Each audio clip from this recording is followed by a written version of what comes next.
Good morning, I'm Amar Singh Pradhan. Let's begin with the top stories this hour. Oli government completes 100 days, improving bilateral relations with India and ending transport syndicate, held as big achievement.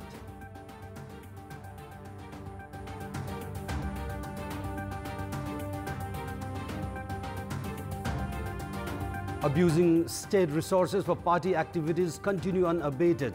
Prime Minister's official residence, usual venue for party meetings.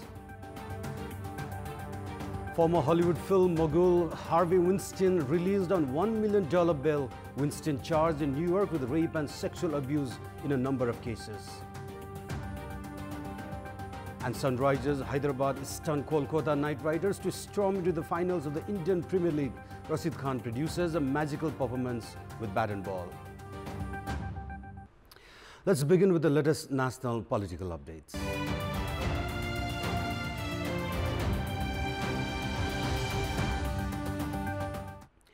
The Prime Ministerial residence Balotar is for accommodation, facility and security of the country's executive head. However, other than a few exceptions, Prime Ministers during the past decade have been using the Balotar building for both government and party activities.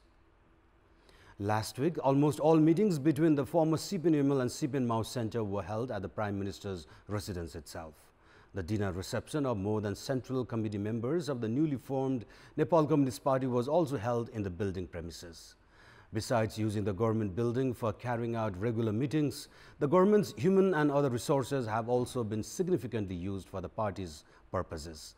The Prime Minister himself setting the precedence of abusing the state resources for private and parties' interest has raised questions over ethics and rule of law.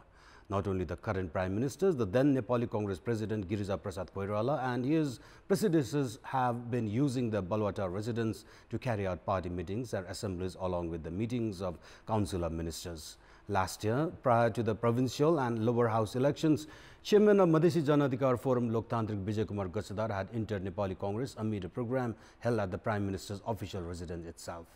Erstwhile Mao Center Chairman Pushpa Kamal Dahal also used to call his party meetings in Balotar during his premiership. The overall trend indicates the major party's apathy towards bureaucratic ethics and good governance. The KP Sharma Oli-led government has completed 100 days. This little period of time has been notable for improving bilateral relations with India and doing away with syndicate system in transport. However, the government has also been charged with doing little to address other burning issues facing the public. KP Sharma Oli had become the Prime Minister in the second week of February last year, with the Left Alliance enjoying a two-thirds majority at the Parliament. The government stalled the voluntary retirement of some 5,000 civil servants and thereby prevented the state from a huge financial constraint. The bilateral visits by executive heads from Nepal and India improved the Indo-Nepal relations, which had turned sour in recent time.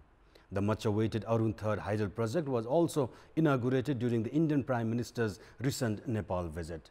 Likewise, putting an end to the syndicate system in transport and ongoing high-level investigation in gold smuggling are other notable achievements in the first 100 days of Oli-led government.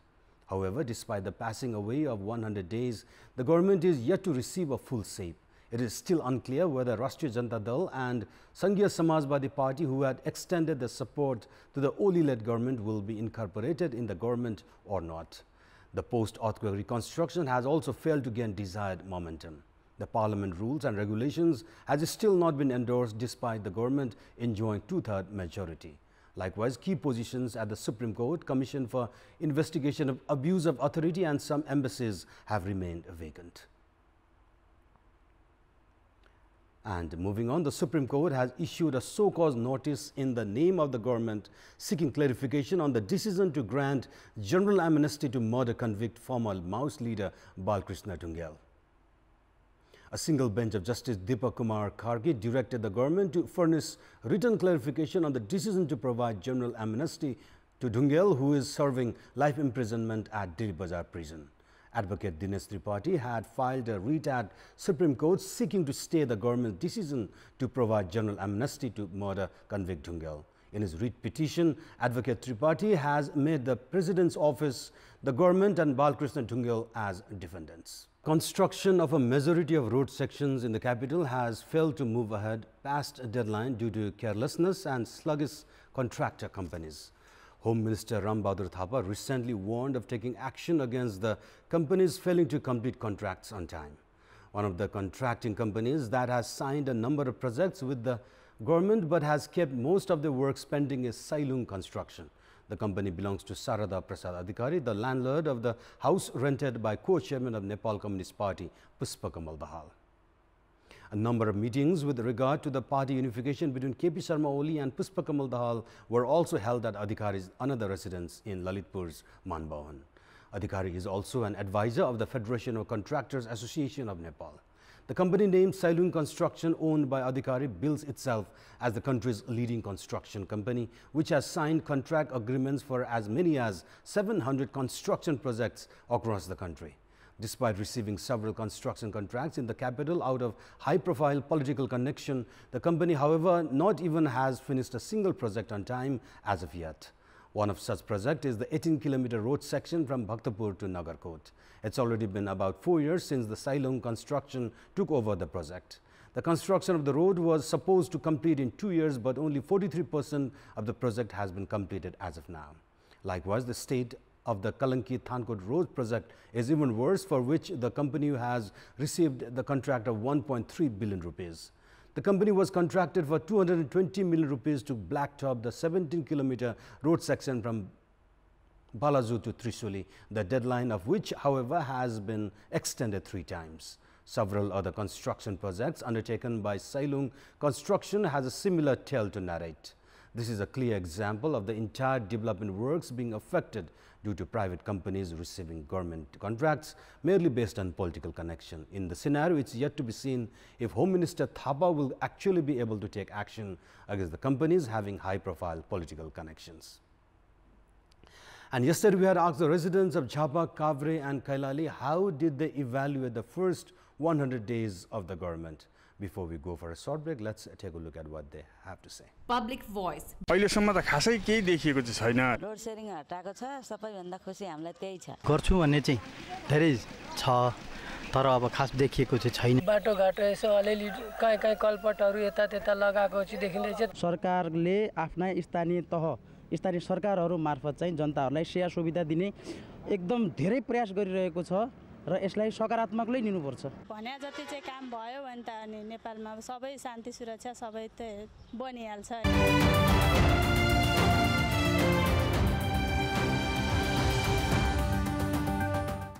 And now time for international update.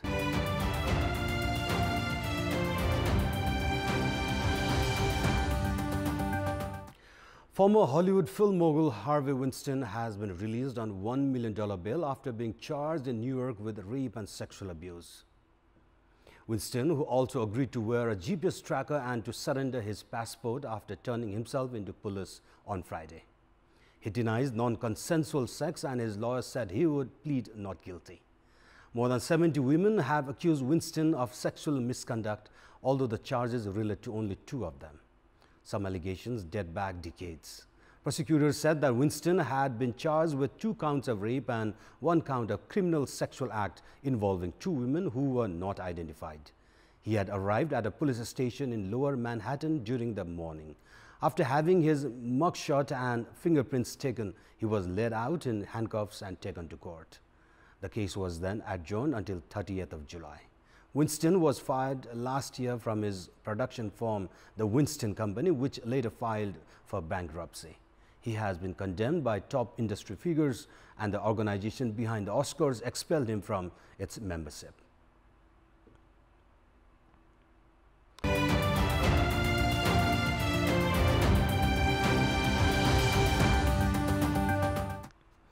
The H5N1 influenza virus, commonly known as bird flu, has been detected in Kathmandu after 5 years.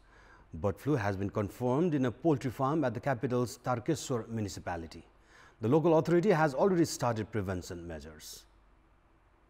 Dogs had started dying a week ago at a farm run by local resident Santi Tamang. Bird flu was confirmed after the samples were tested from the dog farm. Following the confirmation, the government has started culling chickens and ducks in the vicinity. The The local farmers had protested and requested the government not to carry on with the culling. The government has ensured up to 75% compensation to the farmers. The farmers on their part have demanded that the compensation be provided within 15 days. Meanwhile, in Chitwan, the local authority is still struggling to contain the bird flu which was detected a week ago. Ministry of Agriculture has said that special attention has been given to quarantine efforts with the sudden rise of bird flu cases. And now time for our segment Public Pulse, where it texts us with their opinion. Public Pulse. And the question is, how do you take the use of Prime Minister's official residence Balwatar for party-related works? Your options are option A, misuse of government property, option B, dominating attitude, and option C, understandable. The voting is on. Type NAWS, select your option A, B or C and send it to 8080 and do share your opinion with us. And now time for sports update. Sports news. Man of the match Rashid Khan produced a match-winning performance with the bat and ball as Sunrisers Hyderabad stunned Kolkata Knight Riders to storm to the finals of the Indian Premier League. The Afghan leg spinner Rashid Khan, better known for his bowling prowess, struck an unbeaten 34 runs to guide Sunrisers to a competitive total. Khan later returned with 3 crucial wickets to guide his team to the final. Sending to bat first in the second qualifier match played at Eden Gardens last night, Sunrisers posted 174 runs, losing 7 wickets. When it seemed that Hyderabad will end up with a below-par total, Rashid Khan scored 34 runs of just 10 balls to change the complexion of the match. Khan struck 6 sixes and 2 fours. Ridhiman Shah contributed 35 runs, Shikhar Dhawan made 34 and Saqib Al Hasan scored 28 runs for Hyderabad. In reply, KKR, despite boasting of a strong batting lineup, was restricted to 161 runs for the loss of 9 wickets. KKR began well with Sunil Narayan and Chris Lynn, but lost wickets at regular interval to lose the match by 13 runs. Narayan made 26 runs while Chris Lynn scored 48 runs. The crucial wicket of Lynn was nabbed by Rashid Khan. After yesterday's performance, Indian master blaster Sachin Tendulkar held Rashid Khan as the most outstanding leg spinner of the current 2020 format. 2-time finalist Hyderabad will take on 2-time champion Chennai Super Kings in the finals on Sunday. This is the second time Hyderabad have reached the finals of IPL. And moving on to Champions League, Real Madrid and Liverpool are pitted in the title clash of the UEFA Champions League tonight. The final to be played in Ukraine's Kiev is scheduled for 12:30 kickoff tonight. On the eve of the match yesterday, both the camps have expressed interesting comments about their chances to lift the most coveted European League title. Real Madrid coach Zinedine Zidane said that his team will not go into the match as form favorites as both teams have an even chance in the final. He added that their strike linchpin, Cristiano Ronaldo, is nursing an injury and therefore not 100% fit for the finale. Real skipper Sergio Ramos, meanwhile, brushed aside comparisons between Liverpool striker Mohamed Salah with Ronaldo or Messi. Ramos, however, said that Salah did have a bright future. Real, who have won 12 Champions League, are bidding for their 3rd consecutive title. On the other hand, Liverpool coach Jurgen Klopp has said that his team has stunned everyone with their Champions League journey and they were ready for one more surprise. This is going to be Liverpool's first final after 2005. The 5-time winners, Liverpool, will be banking on another magical performance from Salah, the informed striker, who might make all the difference in the final tonight. And back home, Nepal's leg spin prodigy Sandeep Lamichhane was given a grand welcome in his home district of Chitwan yesterday. Sandeep, who landed at Bharatpur airport earlier yesterday, was mobbed by fans and well-wishers. A large throng of cricket enthusiasts had reached the Bharatpur airport to welcome Sandeep. Speaking to journalists, Sandeep Lamichhane said that he gained invaluable experience while representing Delhi Daredevils in the ongoing Indian Premier League. Sandeep also said that he was now looking forward to the T20 match against West Indies, representing the World 11 squad in a week's time. Sandeep also thanked the people of Chitwan, saying that they had played an instrumental role in his success. Those were the latest headlines. Our next English bulletin will air at 11 a.m. Stay with us for more news and entertainment on KTVSD. Have a great day ahead.